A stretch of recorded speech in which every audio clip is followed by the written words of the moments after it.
Now at 5 a.m. on WKYT this morning, we're learning more about a massive fire in Johnson County overnight. It has destroyed and damaged several businesses in downtown Paintsville. Two presidential candidates are set to visit Kentucky today to show their support for jailed Rowan County Clerk Kim Davis. And the friends of those killed in a weekend crash in Jessamine County are remembering them today. Tracking, alerting, protecting. This is WKYT This Morning. Good morning to you. Welcome in. It is your Tuesday, September 8th, and we're delighted you're with us. I'm Bill Bryant. And I'm Rebecca Smith. If you're anything like me, you are counting down the days till it gets nice and cool fall-like temperatures. I think your countdown is about over, yeah, but we have had a string of very hot days, around 90 degrees or so. Let's check in with Micah right now. Another hot one on tap today, huh? Yeah, we're going to add to that. It looks like if we reach 90 degrees again today, that's going to be the 8th consecutive day. And just to put this in perspective, we haven't gone 1 week of straight 90-degree days in over 2 years. And here we are sitting in September and doing that. Here's what we're looking at outside. Nothing really going on this morning. Temperatures are there in the 60s this morning.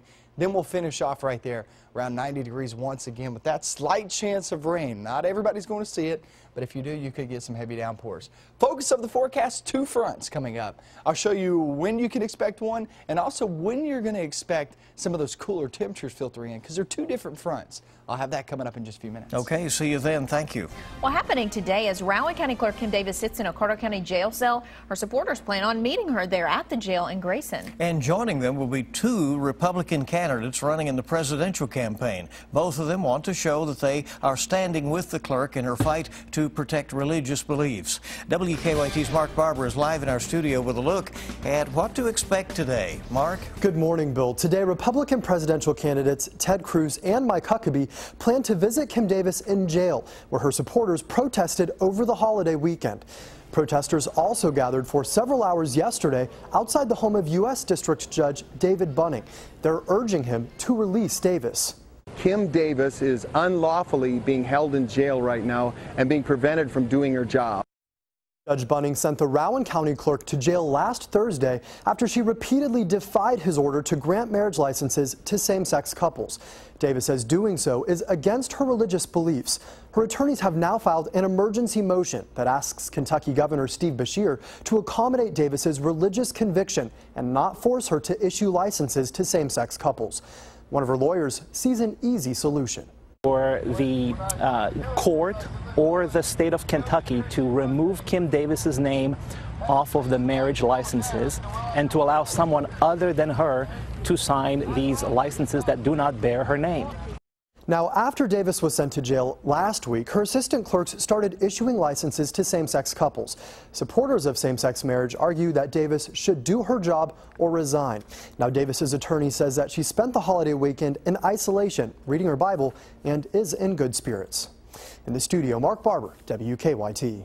Mark, thank you very much. New information this morning on a breaking news alert that we brought you last night at 11 on our newscast. A standoff in Georgetown did end peacefully overnight. The standoff started at a tool shop near the intersection of North Broadway and Penn Avenue. Police had to close off that area while they tried to negotiate with the man inside. We're told the man was eventually taken to the hospital once the standoff ended just after midnight this morning. We're learning more this morning about a devastating fire in Johnson County. Around 9 last night, the spare time bowling lanes in downtown Paintsville just went up in flames, destroying that building and damaging apartments and buildings nearby. WKYT's Hillary Thornton's at our live desk with a look at the damage. Hillary, how many families are impacted? Good morning, Rebecca and Bill. 8 families are now without homes after this fire, seen in eyewitness video here behind me.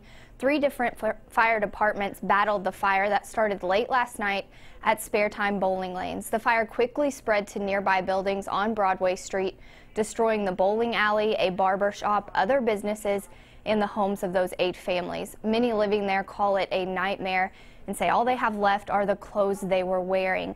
We are told thankfully everyone did get out safely thanks to some neighbors who alerted others to what was going on. A couple of neighbors we just ran over. Ran upstairs. Apparently no one knew what was going on. We ran upstairs, knocked on the first door I came to, was able to get a few people out that way. At that point, it seemed like a few people that were bystanders from across the street here They then started going upstairs helping us get people out. Now, firefighters say when they got to the bowling alley, 30 to 40-foot flames were already shooting out of the roof. One firefighter was taken to a local hospital after falling. Crews are still working to determine a cause. In the newsroom, Hillary Thornton, WKYT. Thank you, Hillary. New this morning, a fire damaged a mobile home overnight in eastern Kentucky. Perry County authorities tell us the mobile home caught fire after 11 last night. It started on North Kentucky Highway 15 in the Grapevine community. Officials say they are not sure if there were people inside at the time or if there were any injuries. Well, Lexington police are investigating a crash that killed a horse. That crash happened just before 9 last night on Ironworks Pike near Russell Cave. Police say they received a call about a horse loose from a farm. Moments later, they say a truck hit that horse. It had to be put down because of a broken leg. Police say the driver of the truck was not injured. The time is now 5:06 on WKYT this morning, and after a horrific crash killed 3 people in Jessamine County over this last weekend, their family and friends are now remembering them. Rusty Johnson died Sunday when an SUV crossed the center line of US 27 and hit his truck.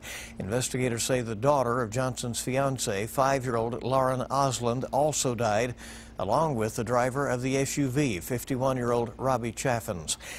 Friends say that Johnson's fiancée, Rachel, and her young son are battling serious injuries now at UK Hospital. One of Johnson's friends says Johnson was one of the nicest people he's ever met. He would do anything for you. He really would. He's one of those rare people. And I know people say that a lot, but he was one of the rare ones. He had patience like nobody's business. He really did. And he was the sweetest, kindest person ever. Always had a smile on his face. He says he had made plans with Johnson and his family to have a cookout on Sunday night. Police say they believe the driver of the SUV may have been distracted at the time of the crash.